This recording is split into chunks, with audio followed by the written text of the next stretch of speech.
Welcome to the Big Bass Podcast, the fishing show where size matters, and happy Independence Day. I'm Ken Duke. And I'm Terry Battisti. Our engineer and producer is Nathan Benson, and this is another edition or episode of the Big Bass Podcast. Yes, it is. And Terry, this episode of the Big Bass Podcast is going to be a little different. Now, folks, ordinarily, Terry and I share the research responsibilities of what we do here, and we work together to kind of map out the show so we can tell it as well as we possibly can, and as thoroughly as we possibly can. This time, however, we're going a different route. This time, I've done all the research, but I also know that Terry is more than casually familiar with the story, so he's not totally in the dark about it here. Mm-hmm. And as we start this recording, Terry is aware that this episode is somehow tied to Independence Day. He also knows that I'm going to make a statement. I'm going to make an argument in this show that he can either agree or disagree with, and I'm looking forward to debating that with him. I have no idea what his opinion may be or where he might land on this, but I'm going to try to convince him that I'm right, because I am. Let's get started, Doctor. Yeah. So let me paint my side of the picture here. Ken did not tell me about this setup or layout or theme until maybe an hour ago. Oh, come on. Hour and a half. An hour and a half. Okay, maybe an hour and a half ago. And all he would say was Independence Day.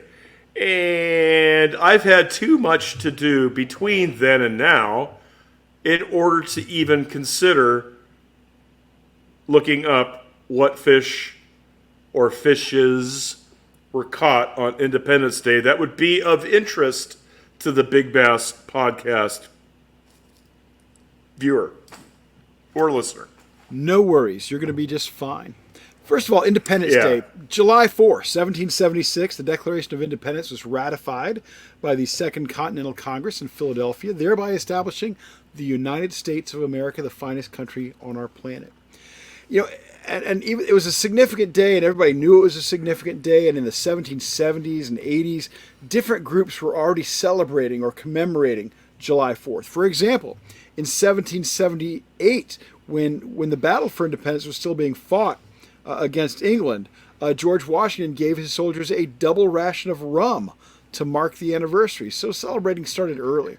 In 1870, the federal government made Independence Day an unpaid holiday for federal workers. In 1938, it became a paid federal holiday. And if you're unless you're working in retail or maybe the food service industry, there's a good chance you're getting Independence Day off from work now. But I don't want to talk about 1776 or 1938. I want to focus on 1855. And that's a big clue to Dr. Battisti. I expect he has a pretty fair idea of where I'm going right now. But I want to talk about 1855, and I want to tell a little of the story of James Alexander. Finish it up for us, Doctor. Henshaw? Very good. Henshaw. James Alexander Henshaw. Now, Henshaw, as I expect, everybody who's watching the Big Bass Podcast, listening to the Big Bass Podcast, you folks know, this is a history show to a great degree. And James Alexander Henshaw is a incredibly significant personality in the history of bass fishing. Henshaw he is the significantly significant. Excuse me. Let's go there. Yeah, absolutely. He's the guy. I mean, he's the guy. If it wasn't for Henshaw, I don't know. I mean, we may have gotten to where we're at today, but it may have been a little bit longer. So Henshaw was born on Leap Day, February 29th, in 1836. Where, Dr. Battisti? Oh, geez. Ohio. No. He was born in New York, I believe. He was born in Baltimore.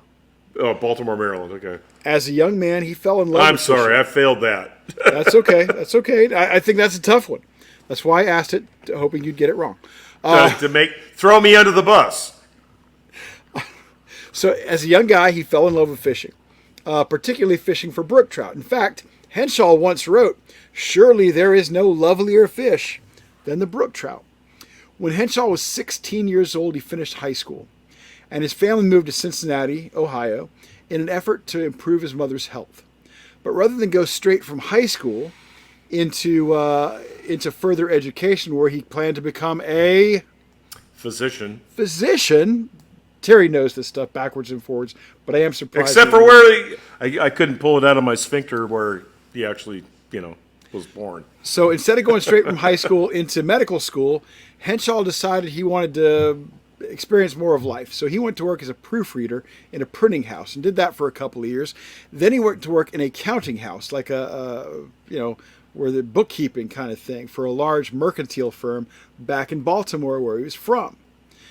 In 1855, when he was 19 years old, Henshaw decided it was time to get back to his education and to the study of medicine.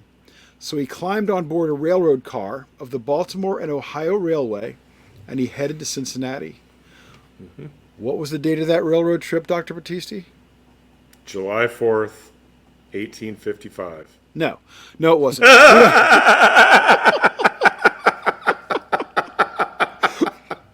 We don't know the date of that railroad trip. Doesn't matter. It was in the first half of the year. How'd you like that, Ken?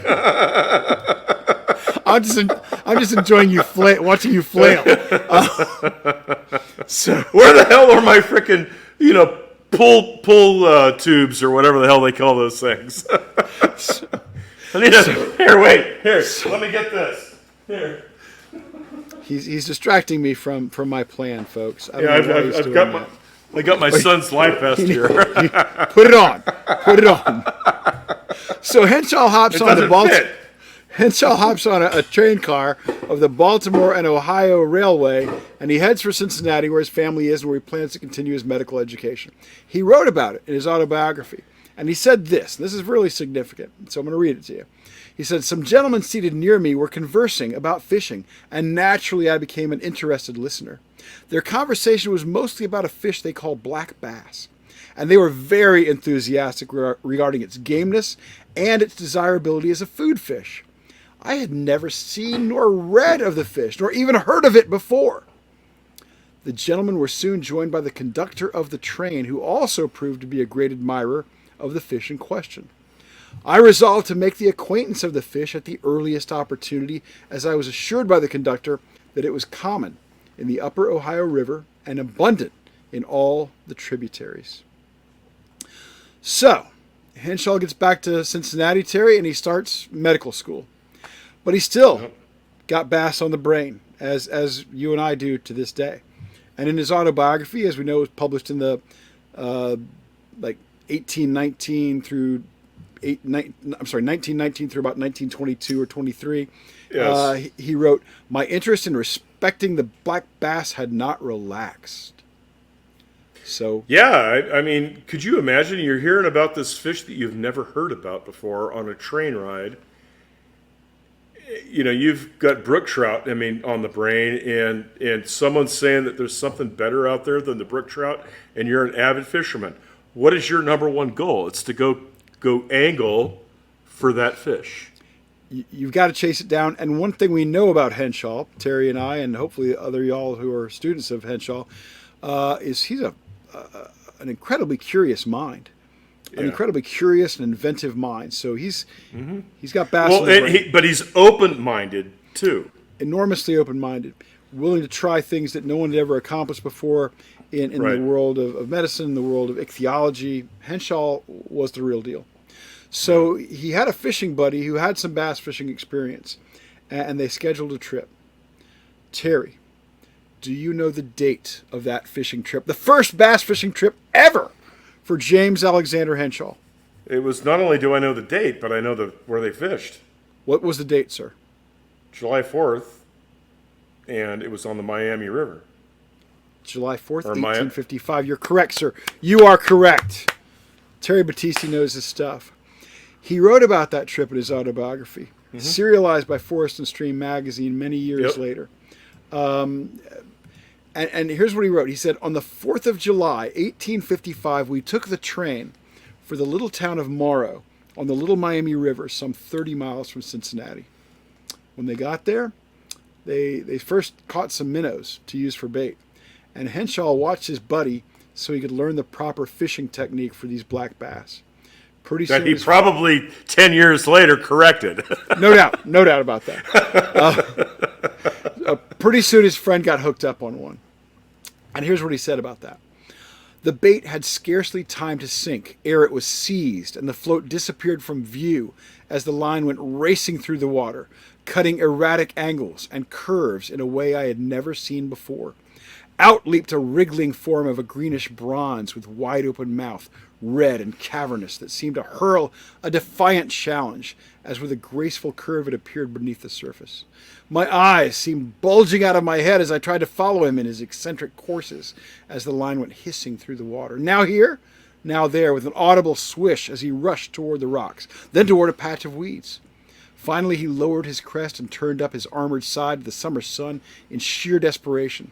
And as he was being slowly reeled in, he seemed to exhibit his defiance and to protest against his undue defeat by slapping his broad tail on the shimmering surface. Now write that into today's emojis and acronyms. I'll take a pass on that. Yeah, I mean, what has happened to the English written and spoken language?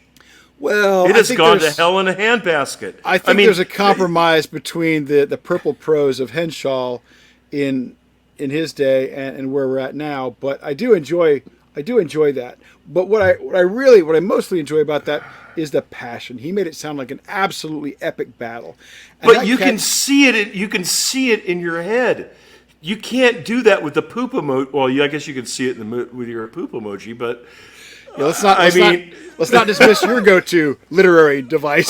Yeah. No, I'm saying that the written literature of today is nothing like it was. And yeah, I agree that the purple prose of the 1880s, needed to be worked on. But but you could actually envision everything that he was saying in that written word.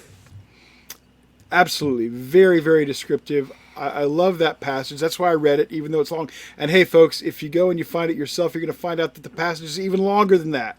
I cut out some of the stuff that I thought could be cut out. That's the editor in me. So, epic battle. Made a huge impression on Henshaw. And he said that smallmouth weighed about 1.5 pounds. All right, Terry, what happened after Henshaw's buddy caught a fish? What was next? Henshaw catches his first fish. No, his buddy caught another one. Well, Henshaw's you said after. You didn't say when after. Well. So he stays on the bank. He stays watching his buddy. His buddy catches another fish about the same size.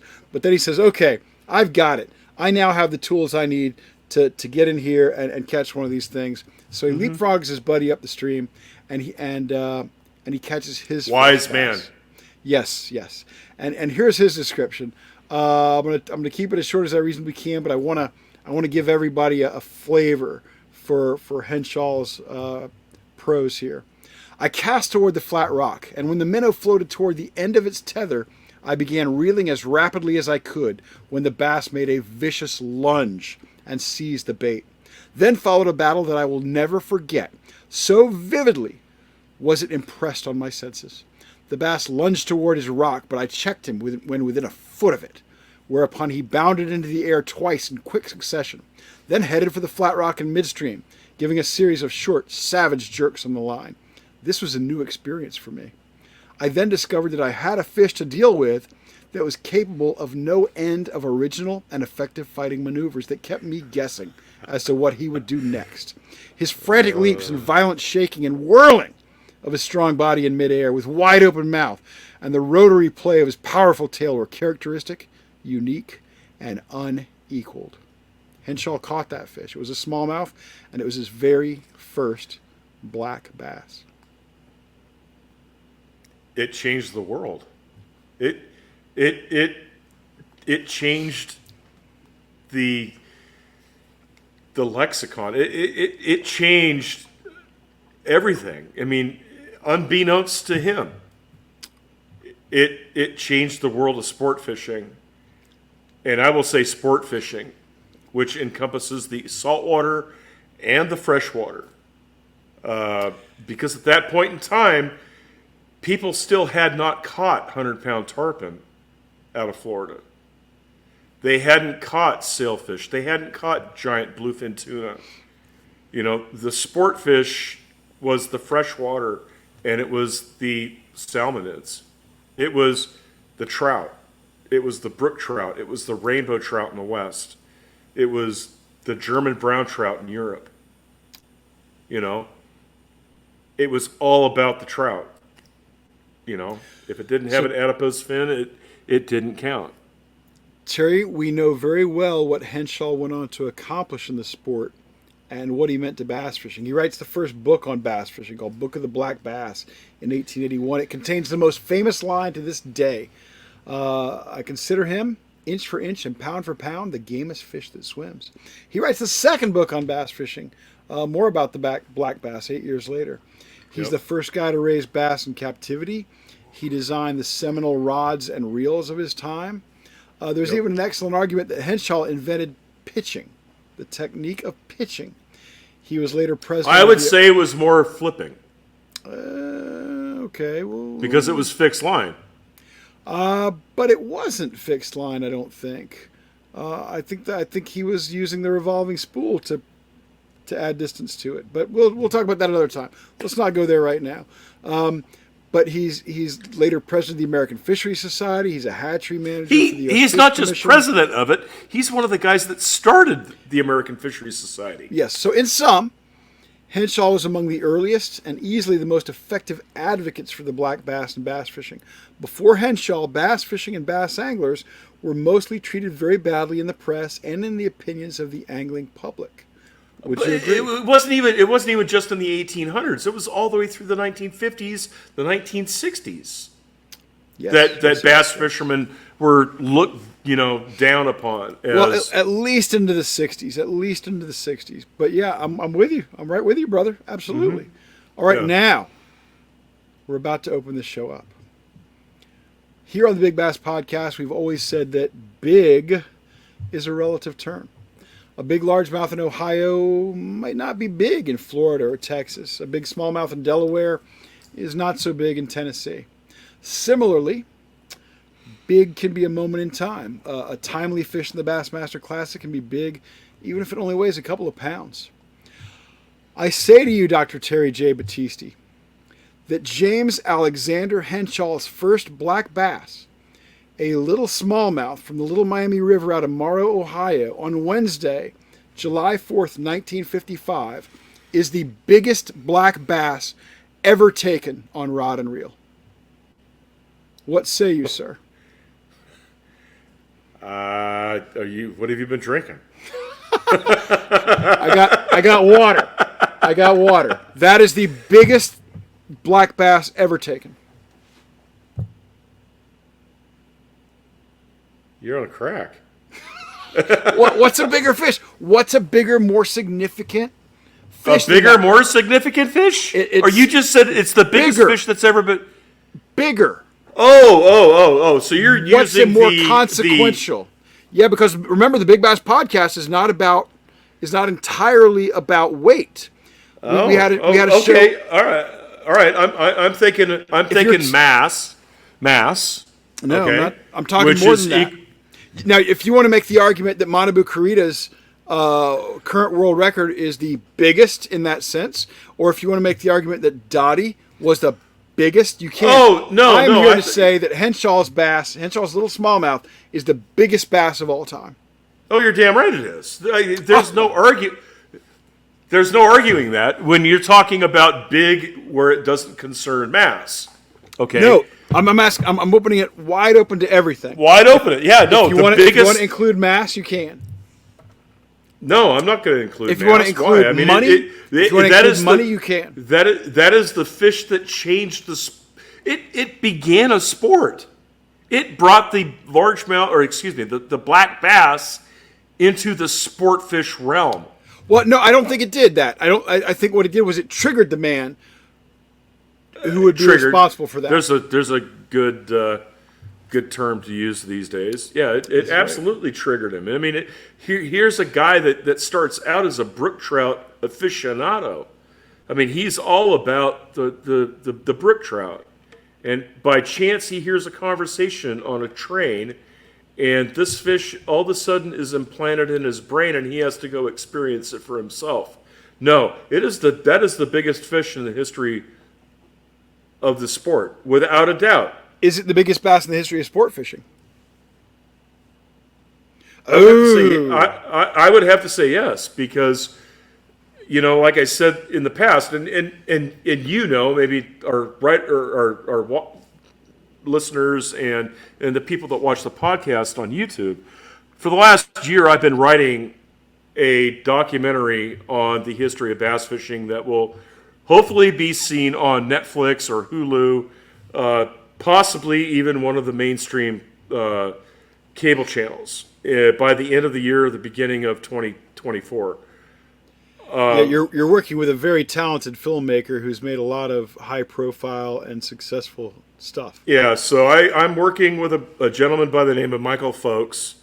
And if you folks are saltwater anglers, you might recognize that name as the guy that produced, directed, and filmed Inside Sport Fishing for 27 years, which was the number one fishing show on Fox Sports Network for 27 years. And I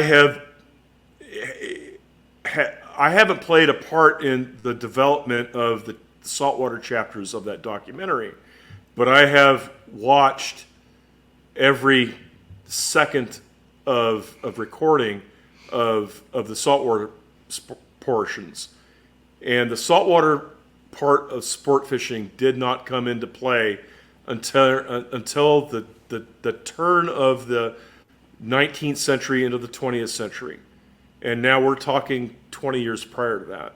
So yeah, sport fishing was... we're talking 45 years prior to that if we're talking Henshaw's first bass.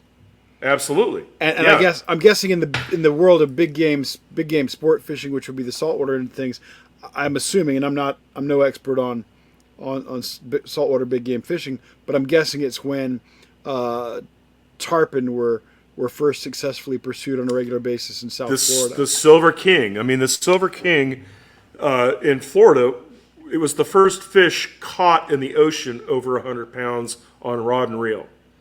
And a lot of big celebrities, like guys like Zane Grey, were chasing them. Oh, you got Zane Grey, you've got Ernest Hemingway, you've got later Ted Williams, Joe Brooks. Hemingway came later too. I mean, Hemingway didn't come on until the 30s or 40s, but Zane Grey was around the turn of the last century. Exactly, and then you've got Zane Grey going out to California and catching broadbill in the teens and the 20s. Big tuna off of Catalina. I mean, so you have the Florida folks starting saltwater sport fishing in the 1910s, 1920s, and then they're going out to California, where the Avalon Tuna Club started. It's the oldest big game fishing club in the world, the Avalon Catalina Tuna Club. Yeah, it started. Zane Grey was one of the founders, and they're still enormously prestigious and an important club out there. Exactly, because in order to become a member of the Avalon Tuna Club, you have to catch a broadbill, a tuna. I think it's either a broadbill or a tuna on period early 20th century tackle, which means linen line and a rod and a reel that they would have used back in the 1910s. That's how you get your pin to become a club member. Now that's hardcore. But we're talking 50, 60 years prior to this, we have James Alexander Henshaw bringing the bass to the forefront of sport fishing, and actually not just claiming that it's going to become America's number one sport fish. Ah, yes. But how it becomes America's number one sport fish with the decline of rivers and the decline of the trout. The building of dams. The building of dams. You know, we may hate progress, but this is what's going to happen. Yeah, Henshaw can see into the future. And it can. I mean, you're in this movie, and you say that James A. Henshaw is the Nostradamus of people. I'm telling you. I think I think you told me Brad Pitt would be my or somebody's or that. Yeah, Jason Brad Pitt Momoa. is Brad. Jason Yeah, Momoa is my body double, so that's good. Okay. Yeah. No. When I was asked to do the writing for this documentary, there was one person that I knew that I wanted to interview. Well, there was two. There was Bill Dance, and there was Ken Duke. And when you're doing a history documentary, if you don't have Ken Duke on your, in your top two, you're an idiot. That's wildly flattering, and the situation is you should have had the camera on you, but anyway, I'm excited. Yeah. I'm thrilled that you agree with me that Henshaw's first bass, a smallmouth, in 1855 on that weighed a pound and Independence a Day, half. That weighed maybe a buck and a half, is the biggest bass in the history of bass fishing, and maybe the biggest fish in the history of sport fishing. Absolutely. I can't disagree with any of that. Especially after the last year of my life that I've spent researching all of this. From coast to coast, saltwater to freshwater. In fact, I've changed Michael's opinion of bass fishing in that time. Good for you. That's awesome. Yeah. Well, now I have to share a potentially embarrassing story about you, Dr. Battisti, with the folks. Of course. Of course. This episode is all about embarrassing Terry. No, this is not embarrassing, but it's just a question of timing. A few years ago, I said to you, hey, man, I want to go to Cincinnati and take a train to Morrow, Ohio on the 4th of July and catch a bass out of the Little Miami River. Are you in? And you couldn't make it. But can I get a commitment from you that we will do it one of these days on the anniversary? We're not going to just do it. We're going to record the whole thing. I like it. And Ken, if you could get your handlebar mustache back out and your fishing regalia, I think that would be I will stand behind the camera. Maybe we can get Nathan to come. If we can get Nathan to come, I might even dress up in proper attire.